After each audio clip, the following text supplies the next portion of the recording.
Thursday, the 6th. Yes, the 6th of March, 2025. And I've been up since like 3:30. And I was noticing that on my stats on Rumble, I actually get more views for when I stream in the morning. It seems to be more popular period. Anyway, gonna get into my social media before I get into a video that I posted in 2023, and which is why my whiteboard also hasn't changed. You'll see it there. But before I do that, this was funny, and I'm just gonna present this here. This made its rounds yesterday. Was pretty funny. So why is there national security stuff in the Epstein files, Pam? What is national security about Epstein? Anyway, that was funny. So like my take on that is that there's people that were or are still working at the within the government in the US and Canada as well, internationally. People that are or still working like that they were supposed to be defending national security, working within the national security organizations and not doing things criminal that are in these files. And so, yeah. And so focus on your job, not on that stuff. This was a really interesting post, and I do agree with a lot of what's being said. It's from Buds It's Bustin'. They can't legally suspend elections just because of a trade war. Economic disputes alone don't meet the threshold for that kind of drastic action under most democratic systems, including Canada's. However, if public relations to the trade war spirals into widespread civil unrest, it could give the government a pretext to invoke something like the Emergencies Act again. That's where the real risks lie. Not the trade war itself, but how people respond to it. And Mark Carney has said that he would declare things like the Emergency Act on things like that, and so it's terrifying, and he is likely in the next few days going to be the one that's going to be voted in, not by us, not by the people, to be the leader of the Liberal Party. Him or Chrystia Freeland, and neither good options in my humble opinion. And there's also talks about a possible election. Again, there's just rumblings. People are preparing polling stations and ballots and stuff like that. But I've said this before. Like, there's rumors of this like every year, right? And even in 2023 and stuff like that. And so until it's actually officially declared, and it would be it. And is he popular enough to risk losing the election because the Conservatives are still on top? And possibly even a majority in government. But again, that's iffy because what Pierre's pushing now and Doug Ford and stuff like that, people are just like they're getting ratioed and they're not listening to people that are voting for them and that voted for them. And so again, it's just it's just so frustrating. But yeah, possibly polling stations and stuff like that. I'm just gonna pop it up because it was one of my friends who's still in. Yeah, so it was from the Plebe Reporter. It usually has really good information, and said some multiple insiders are reporting that an election in Canada will be held on April 23rd. Liberals have already started renting campaign offices. Election season is officially here. It's go time. Again, I'm not on that, like that. I didn't even share this, because again, I'll believe it when I see it because we've heard this before. I even had people that were like with the printing of the ballots and stuff like that were saying hundreds of thousands of ballots, like they were already printed, and so for sure, and then it didn't happen. So who knows? This was funny. International aid for 90 days to focus on the states that have had catastrophes in them? Yeah. Yeah. And he scaled back. That's good. But what about the international aid? What do you mean? But what about all those other people? The international aid was helping. What about them? They have their own countries. They need to take care of themselves. Now, that's not right. That's not right. America needs to help them. At the expense of our own citizens? Oh, this doesn't seem right at all. Look, I'm reading here that this doesn't assist in our international interests. I'm sorry, you're upset that we're helping our own country and not other countries? That's not right. Somebody needs to check in on this. Why? Oh, to find like where the money's going? Yeah. Yeah. And you know where the money's going when it's sent overseas? Well, no, but that's not in this news article. Have you ever had an independent thought? Let me see if it lets me. Trump is withdrawing. It was so funny. This was funny.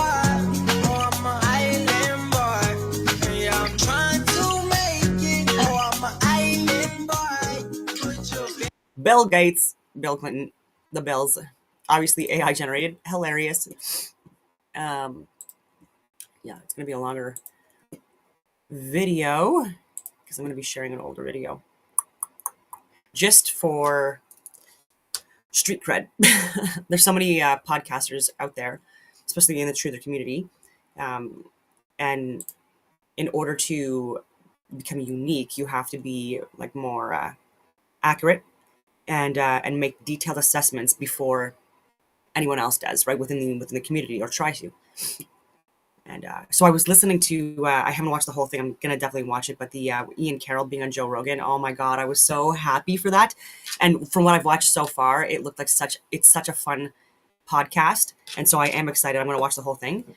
And yeah, and they were very knowledgeable on so many different topics. It was so impressive. And they're both well read and impressive in so many different regards. And very analytical, and not just jumping to conclusions. Like, even though there's a lot of evidence to suggest false flag staged events and et cetera, they even go as far as to say that, you know, like they're like 95 to 98% certain on certain things. And that's where I land as well. Like I need more proof. Like, even when I'm talking about with people this is a silly one, it's conjecture, but with Justin Trudeau possibly being Fidel Castro's son, like, we need to have a lot more evidence of that instead of just these like side-by-side photos, right? And some of these could be like edited or tailored or photoshopped just to make it look like there's more similarities and stuff like that. And so there is compelling evidence, I will say that, but there's not enough like real tangible evidence. There's no DNA. There's none of that stuff being linked to that. Enough on that. It was a really good I'm so glad that Ian Carroll got on that show. I hope Joe Rogan has more guests like him on, or that has him on more like as a recurring guest, because that was really interesting. I know I keep on saying that, but okay. So this was well, it is Sunday, the 31st of December, 2023. So 2023, New Year's Eve, last day of the year, and I would be remiss in not talking. So I wrote this board around that time. Yeah. About Mandela effects throughout history. I've mentioned this stuff before, but because I've been covering so many crazy events that just keep on popping up, you know, it's at 1.25 speed internationally. It's fallen to the wayside, but now possibly within the next year might be more relevant to discuss. And so, you know, into the new year, I'm going to make predictions. Maybe this morning, I don't know. Maybe later on this evening, maybe tomorrow for the new year. But I will say that there's going to be more natural and man-made disasters internationally: EMPs, power outages, food shortages, human suffering, et cetera, excess deaths not being reported as they should be, and censorship and misinformation, and people trying to talk about elections and push for that, even though there's going to be people that are within government right now that don't want there to be a handover or a transition of political parties, because they've been benefiting and profiting of thieving from us now for the last several years. And so once they step down, unfortunately, they still haven't been fired or arrested yet, which is why in the highest levels of our Canadian government, unfortunately, there are people that are bribed, blackmailed, bought, or just atheist pieces of shit that don't care about humanity or Canadians, and they're just allowing bullshit to happen because they're just shitty people within their own lives. I stand by that. And there's so much misinformation going out there, including about religions, including about the misinterpretation of friggin' Satan and the devil, and people actually still believing that he's a real being, just like Jesus Christ, even though these are representations of astrotheosophy and the luminaries and the zodiacal signs and the sun's path through the zodiac signs, and then even with like the devil that they discuss, that being literally just Aquarius and Capricorn, who are ruled by Saturn. Okay, so like that's why the word Satan, that's a play on words, because of Saturnalia or Saturn, and the color that's associated with the root chakra, with lead, with Capricorn, with Aquarius, all this stuff is the color red, and that's why the being is always red. And then with Aquarius, it's represented in the zodiac signs in North America by human, and then the water bearer, even though it's not a water sign. And then you've got Capricorn, which is often referred to as like or represented as a goat. And that's why the devil is represented, or Satan, as a half goat, half human. That's red. And the reason why there's fire and flames and stuff like that is because it's during the cold months the winter here, right, where you have the shortest amount of days and you have the longest night. You have it where the sun's path on the Tropic of Capricorn is further away from us within Canada and certain other regions in North America and the center of the earth. And that's why, like, during the colder months, like, we have fires to warm up, right? That's why when we talk about teeth chattering and all that stuff, like, people have such incorrect information about history, even about mythology, and people are even talking about the Eye of Horus, thinking that this is like a one-eyed thing. Well, throughout history too, like Horus has a gold and silver eye, left and right being, and so like, and people think like this. I just can't anymore. I can't. And even with Osiris and Isis and Horus and Set, like these are all representations of the luminaries and astrotheosophy, right? And the sun and the moon and the other luminaries' paths in the sky, and even Lucifer is also being misrepresented. Okay, so that's Venus, right? The morning star or the evening star, depending on the the season, which precedes the sun during certain seasons, and then proceeds the moon setting and stuff like that in as well. And so I don't know what to tell people anymore about this stuff. I'm wearing my bathrobe still, my pajamas, and I haven't done any makeup because it's Sunday. And so if you haven't watched my channel before, every Sunday, if I'm going to be doing a video, I usually stay in my pajamas because it's not even supposed to be a work day. It's Sunday. And some people celebrate God's Day or Sunday on Saturday, some people on Sunday. But I do try to at least one day of the week take extra time to do like meditation, yoga, like just like breathing exercises, but outside and trying to like, again, like sun gaze and stuff like that. It's getting really, really hard in Canada because we have a lot of particles that are being dispersed in the atmosphere. And we're being told it's healthy or that it's not happening or that it's contrails. And so that's preventing people from getting healthy as well. And so there's also the possibility of like things being dispersed that may be like pathogens, like, and I'll be getting into that in my Mandela effect things, because I'm going to talk about balloons, fire bombs, and stuff that people are not aware of that have happened throughout history.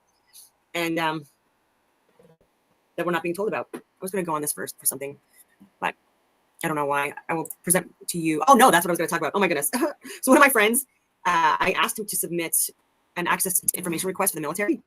And it was provide all records of CAF aircraft dumping any or all of the following chemicals or products over any or all Canadian land or waters: barium, aluminum, radioactive thorium, cesium, copper, titanium, silicon, lithium, cobalt, lead, ethylene, dibromide, aluminum oxide, boron nitride, and other pathogenic agents. From 2014 till today's date. So that's going to be freaking interesting. And so like freaking balls of steel for him to actually submit that, freaking paperwork in. And he's done like quite a few access to information requests in the last couple of weeks to the Canadian Armed Forces. And really freaking good questions. Oh my goodness. Like he's also the one that put in the access for information requests for like the Surgeon General within the Canadian Armed Forces and the Chief of Defense Staff, like what science and medical and government data they looked at before implementing Can 4 gens and enforcing mandates on their soldiers and torturing soldiers, harassing soldiers, abusing soldiers, that this is all on the record. Okay, this is what actually happened during the pandemic by a moron like Wayne Eyre pushing this stuff by another moron, unfortunately. And I know I'm calling names, but I'm a retired infantry officer and I spent 15 years as a PPCLI. You know what I mean? And I'm ex-JTF too, so suck it up. Like I'm a little bit more direct and more blunt than the average person by virtue of what I do for work, what I've done for work in my living experiences and stuff like that as well. And so he put that in, and so like they call it cloud seeding or geoengineering. Like they want to call it anything but like what they consider conspiracy theorists as discussing.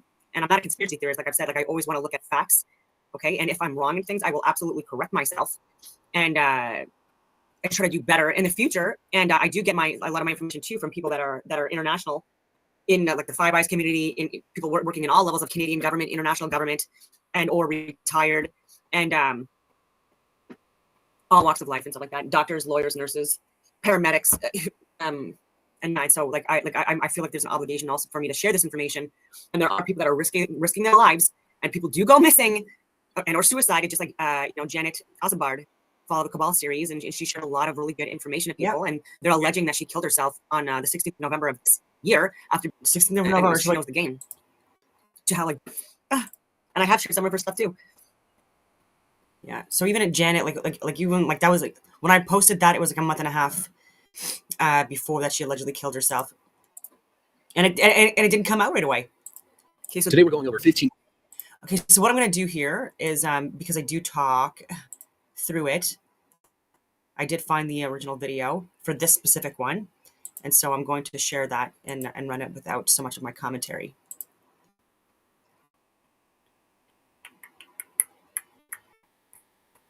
we go.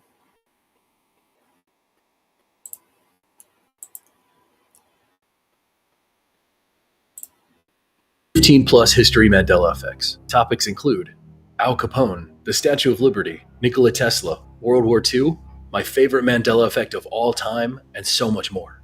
Who designed the first American flag? I'll give you a few seconds to think about it. Was it Betsy Ross? Growing up, you probably learned that Elizabeth Betsy Ross designed and made the first American flag back in 1776, which was adopted by Congress the very next year. The classic red and white striped flag with 13 stars. But here I am to tell you that no, there is in fact no evidence that she had anything to do with the first American flag. Nothing. She didn't design it, she didn't make it, she didn't stitch it, nothing. Mark Leepson, an American journalist and historian, stated in an interview, as far as the big question is concerned, did she make the first American flag? Every historical study has come to show the same conclusion. There's no good historical evidence that she did. Most historians believe the story is apocryphal, as in doubtful and lacking authenticity. It's widely circulated as being true, but simply isn't. Credit for the first flag goes to Francis Hopkinson, and just wait until you hear about him. This man is going to make you feel beyond insignificant, so prepare yourself.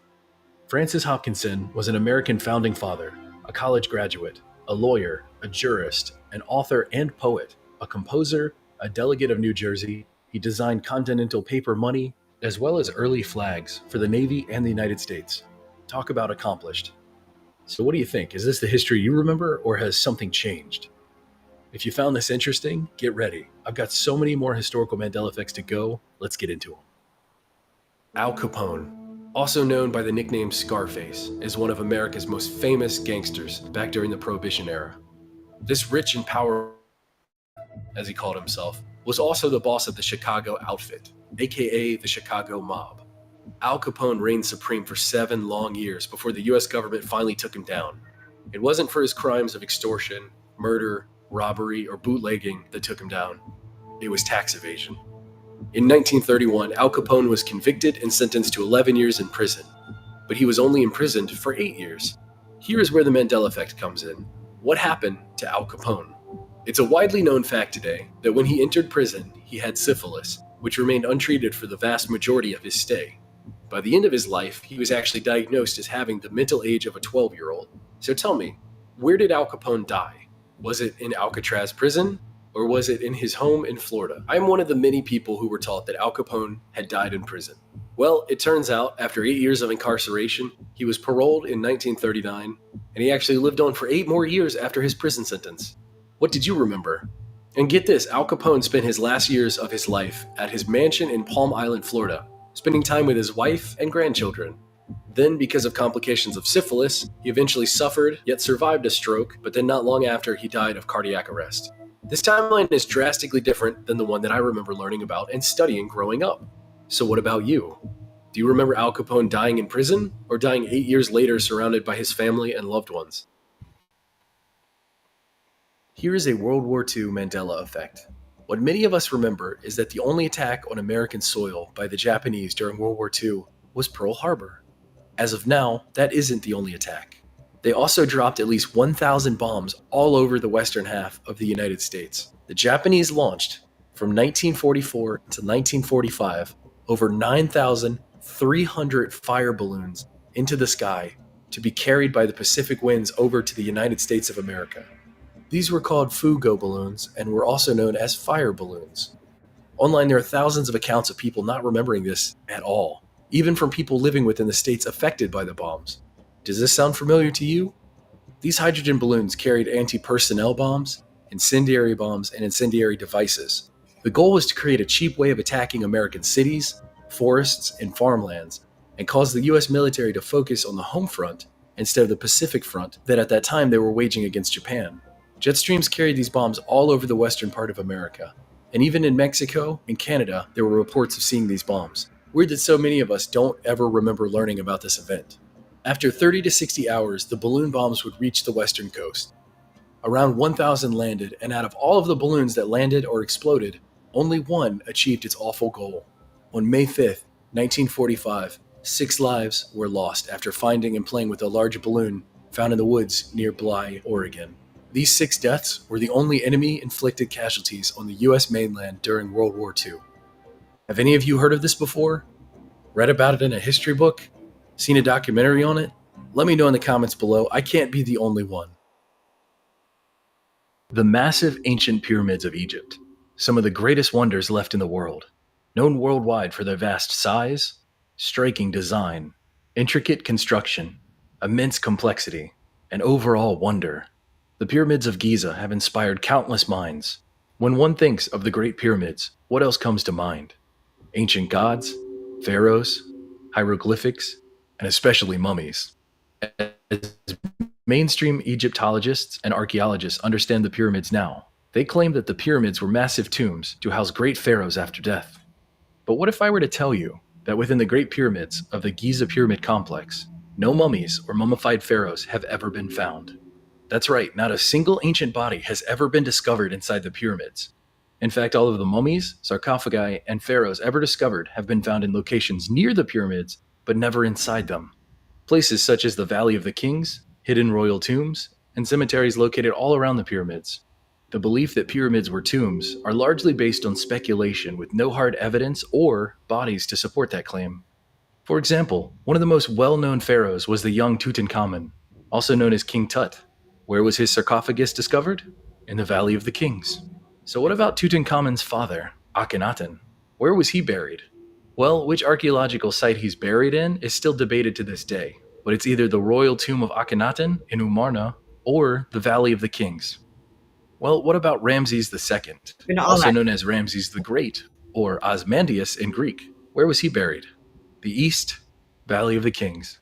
What about Amenhotep III, also known as Amenhotep the Spent almost a month in Egypt.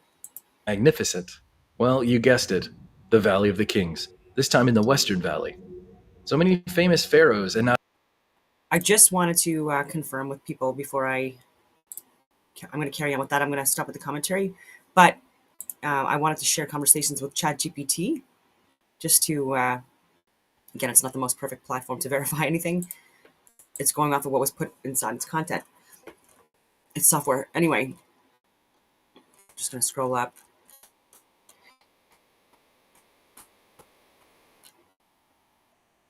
Okay. I always like to verify facts again, like just to reconfirm. And so I asked ChatGPT, what happened to Al Capone? How did he die? And it is confirmed that he did die. He was released.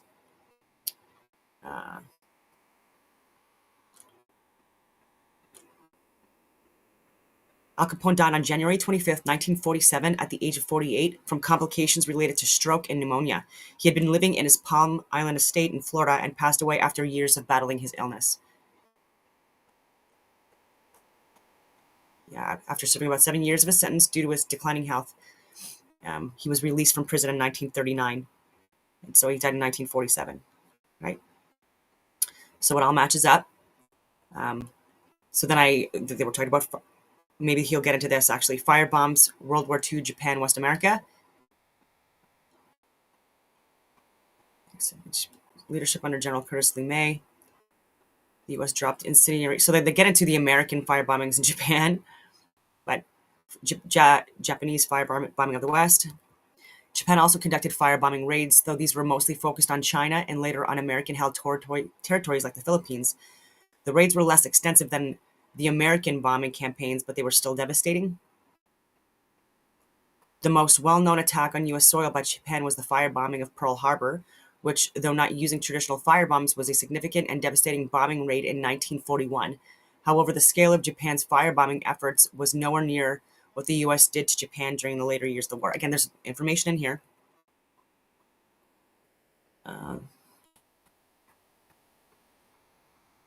Okay, so yeah, so there's no talk about any Americans dying from firebombs. So what about the firebombs that hit Oregon? During World War II, there was a little-known event involving Japanese firebombing attacks on the United States, specifically in Oregon. This occurred in 1942, and I mentioned that in the video before you even got into it because I was familiar with this. So this occurred in 1942 when Japan attempted to carry out a series of balloon-borne incendiary attacks on the U.S. mainland, known as the Fugo campaign. Pacific Ocean using jet stream, so thousands balloons were dropped. Obviously, like not a lot of a lo- enough hit, and there's still remnants in areas on the western coasts, even in Canada, of these firebomb remnants from Japan utilizing these jet streams, like I was talking about, to impact and target the west coast. The idea behind the campaign was to cause wildfires and disruption in the U.S., particularly in the western states like Oregon, Washington, and California, which were believed to be vulnerable to such attacks. The Japanese hoped to instill fear and damage the enemy's infrastructure without risking direct aerial combat. Okay, so the most well-known incident occurred when a balloon bomb was discovered in a remote forest area in Oregon, and 6 people, including a woman and 5 children, tragically died when they accidentally found the device while on a church outing. They were killed in a bomb explosion that went off as they tried to move the balloon bomb. This was the only civilian death caused by the Foucault campaign in the U.S. during the war, and while the bombs did start some small fires, they were generally ineffective in causing the widespread destruction Japan had hoped for. So again, I had to go deeper. Responsible public awareness. So it was just like one. So then I asked, didn't 6 Americans die? I said Iowa. I was wrong. It was Oregon. Yes, you are correct. The tragic incident in Oregon was not only the fatal incident related to the Japan Foucault balloon bombing campaign during World War II. In May 1945, years later, 6 Americans, 5 women and 1 man, were killed in southern Oregon when they encountered one of the Japanese balloon bombs. So again, they didn't attribute that death in. So you have to confirm how many people died, not just one. Anyway. Yeah, so the Iowa incident you referred to as different, but still part of Japan's broader balloon bomb attacks on the U.S. Iowa was one of the states where these balloons were suspected of landing or being found, but the fatalities did not happen in Iowa.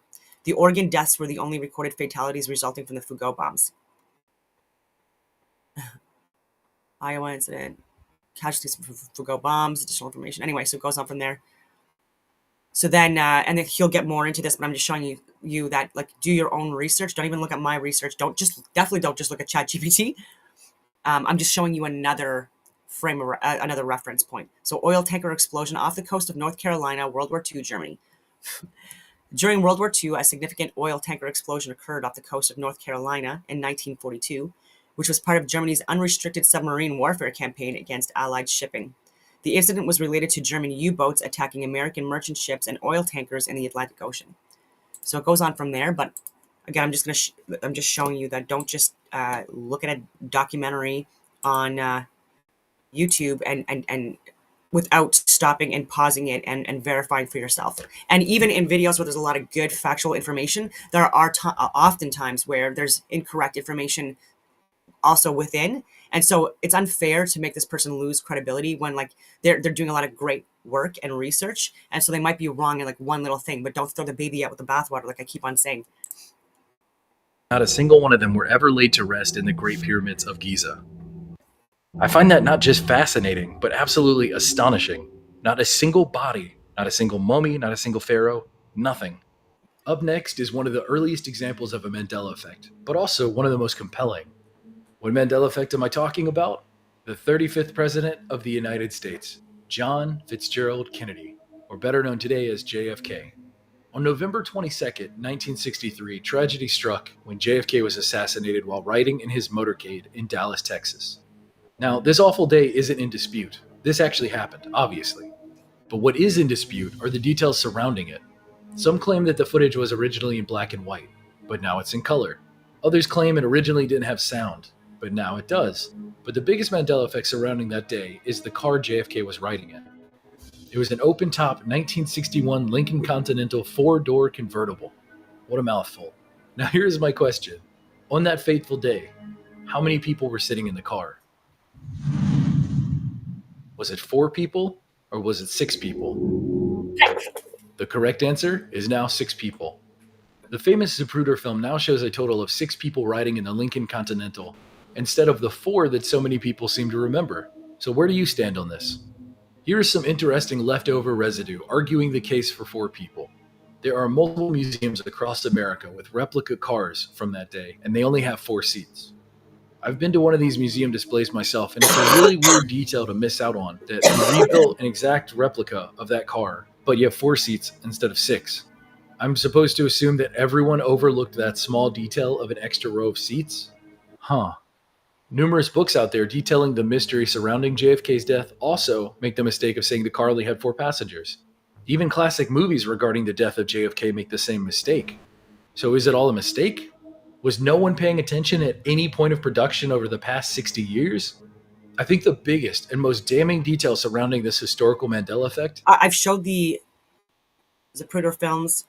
I've talked about that, like the possibility of the driver possibly being involved. That was mentioned on the Joe Rogan show with Ian Carroll. And again, there needs to be a lot more evidence, and footage can be altered and edited. Even the Zuproto film, I've said, it looks like it was stitched and areas like cut out, so edited. And so even with that, like take that one with a grain of salt. It is real footage, but edited. And so I will stop sharing this and sharing just because I shared it on the like for the podcast, just so they can see why people are into that conspiracy theory specifically, and it's because of like the videos. Excuse me, videos like this.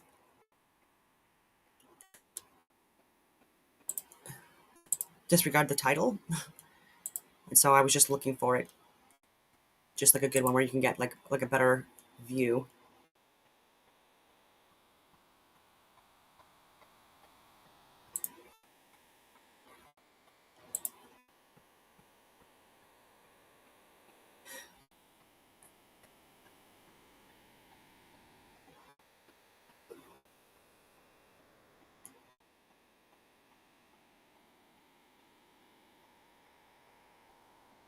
If we are to determine where the shot came from, we will have to trace back the shot's trajectory.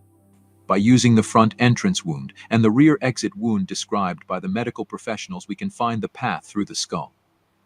But before we do that, we should determine the orientation of the president's head.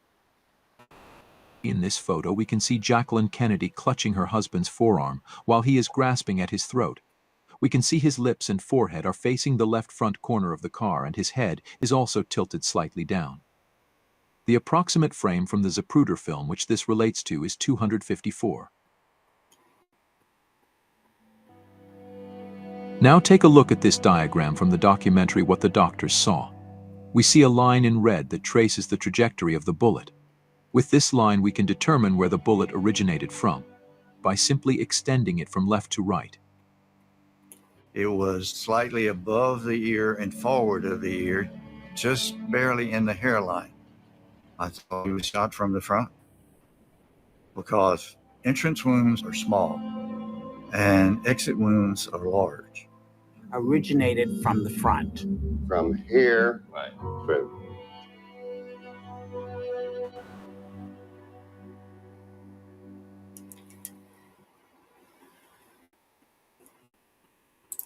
So yeah, I just want to share that video because that is what people are referring to when they say, oh, there's like, it was possibly the driver. The driver's name was William Greer. He was Secret Service, and I've mentioned him before as well. And so if anyways, it's just compelling.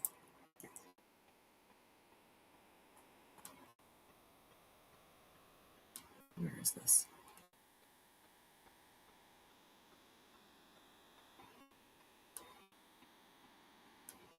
I didn't shut it down, did I?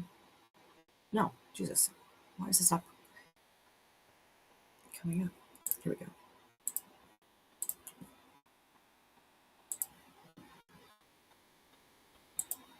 Is that the Secret Service got it wrong.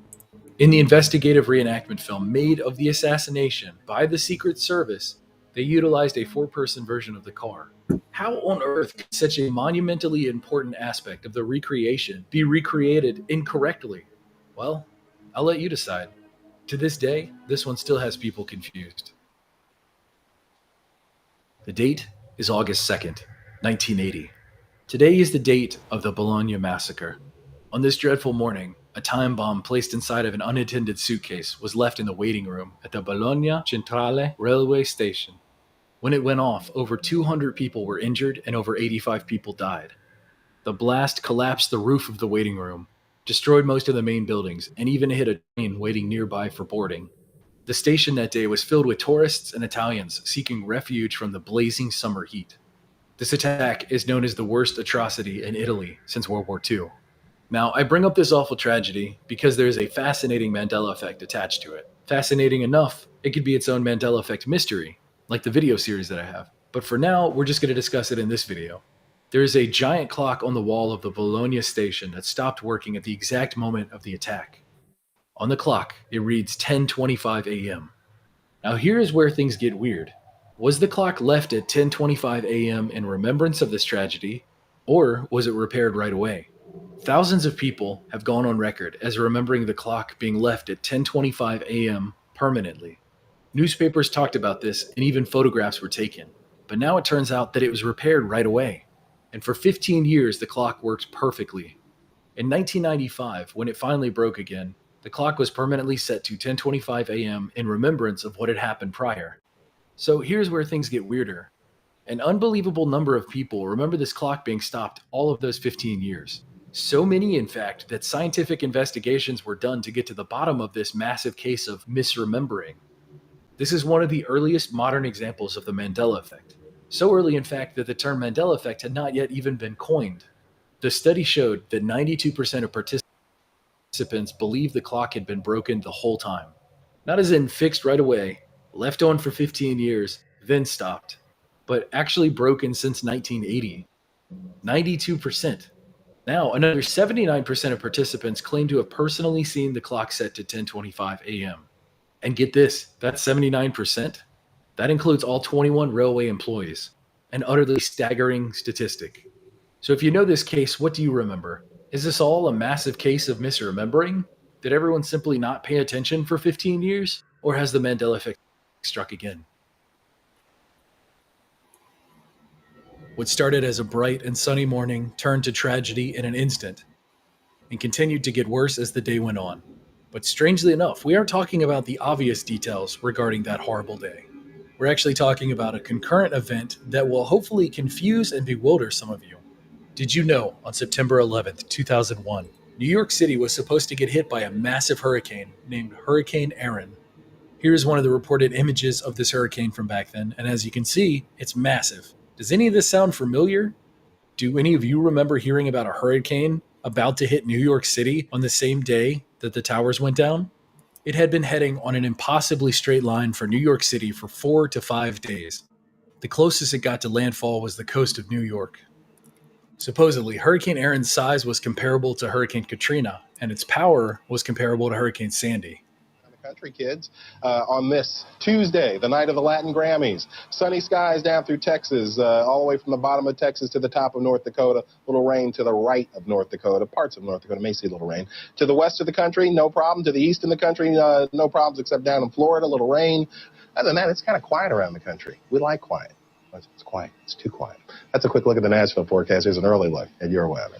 Hurricane Aaron got so close to hitting that thunder and rain were reported at JFK Airport, Newark Airport, as well as LaGuardia Airport. So why don't any of us remember this massive hurricane hitting New York City? Why did all of the 9/11 photos and videos show bright and sunny skies? Well, apparently right before landfall on the morning of September 11th, 2001, Hurricane Aaron did a near unprecedented turn of 150 degrees and just flew off into the ocean. It's as if Hurricane Aaron realized that enough tragedy was going to happen that day, it just decided to leave. Do you ever remember hearing about Hurricane Aaron, or have you ever heard anyone discuss it ever since? I came across this while doing some research for my last video, and I can't help but be amazed. A hurricane with such insane power and size was about to strike on the same day as America's biggest tragedy, but instead turns around and disappears, only to never be talked about or mentioned again. This one, I don't even know what to say. As always, let me hear all of your thoughts about this one, as well as all the other Mandela effects I talked about today, in the comments below. This historical Mandela effect is regarding attacks done to America during this war. We all know about the Japanese attack on Pearl Harbor in Hawaii. And in a previous video, I talked about the explosive balloon bombs that Japan attempted to float across the sea to lay siege to the western United States.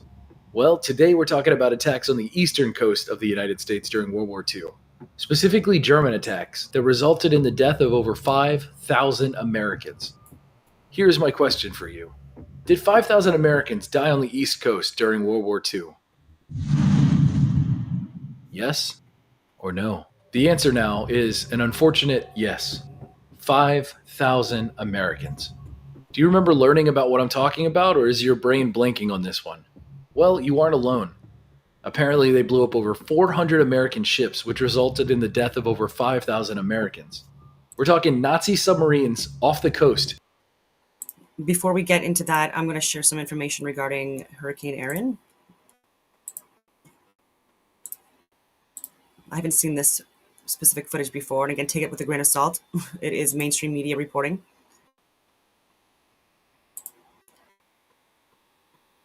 I'm going to play it back fast.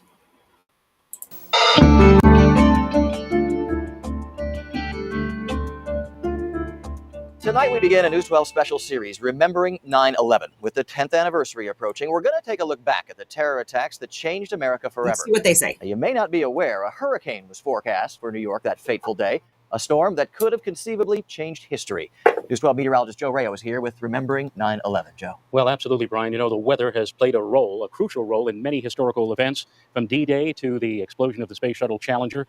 And tonight, in the wake of Hurricane Irene, ironically enough, the Challenger event in '86 was the astronauts did not die in that explosion, and I've showed footage of them, all except one being alive and well. Storm may have made a difference, for on the day before 9/11, all eyes were focused on a major hurricane. From here on Chopper 12, we have access to spectacular panoramic views of the greater New York metropolitan area, and these scenes are enhanced on this particular morning by the weather. Indeed, it's the kind of day that meteorologists might categorize as severe clear. And now, still under construction, yet looming large in our view, is One World Trade Center. You know, seeing this particular edifice against these blue skies is a haunting reminder of the weather conditions on that tragic day 10 years ago. A gorgeous morning in late summer. Oh. But had the weather been just a little different, the tragic events that we now associate with the date September 11, 2001, might never have happened. The day before 9/11, over the greater New York area, skies were turbulent with extensive cloud cover, accompanied by scattered showers. I remember that day very well. I was here at News 12, doing my evening weathercast and showing our viewers satellite images of a very powerful storm, a Category 3 hurricane, Hurricane Erin, which was moving on a track that would take it, perhaps the next day, right into the tri-state metropolitan area. Notice also the movement. It's moving toward the northwest, and if it were to keep on moving, it would be heading right toward Long Island and southern New England, but it's not going to do that. But then I pointed out that the cold front that was moving through our area would ultimately push Erin away from the East Coast. Will be turned around and moved to the north and northeast, out of the picture for us as this cold front comes on in and through, and from all intents and purposes, just boom, kicks Erin right on out to sea. I was actually happy to tell our viewers that we were going to dodge a major weather bullet, that the hurricane was going to veer away from the eastern seaboard, that September 11th was going to be a beautiful day, blue skies and bright sunshine. In retrospect, maybe it would have been better if we had to deal with a hurricane. The front moves through, less humid air moves in, and sunshine. You know, if that cold front had been just 24 to 36 hours slower than it was, the weather on 9/11 might have been much different than it turned out to be. Well, there's no doubt if a hurricane had hit on 9/11, the situation would have changed. Bill Corbell is a broadcast meteorologist who began his career as a weather officer in the Air Force and recently retired as a lieutenant colonel. The highlight of his military career was a 2-year stint as a weather forecaster for Air Force One. Corbell, who is a private pilot, believes that if Hurricane Erin had moved into the Northeast on September 11th, it likely would have canceled numerous flights and prevented the terrorists from carrying out their plans. The hijackers, the terrorists needed certain conditions to fulfill what they wanted to do, and the weather just would not have allowed that if a hurricane had hit New York on that day. Ironically, the beautifully pristine weather that arrived on the morning of September 11th actually helped the terrorists. They needed really good weather, which they got. That cold front just scoured the atmosphere clean. It was as clear as you recall and as blue as we have ever seen around here. So that allowed these modestly competent pilot terrorists to see the targets and do what they had to do.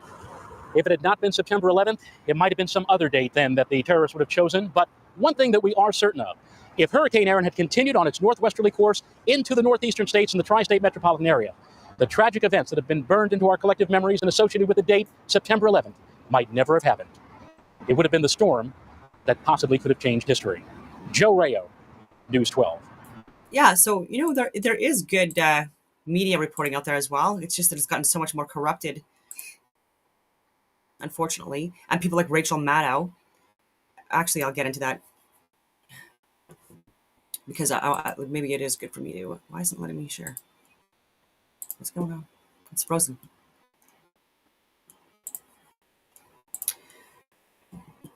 Why?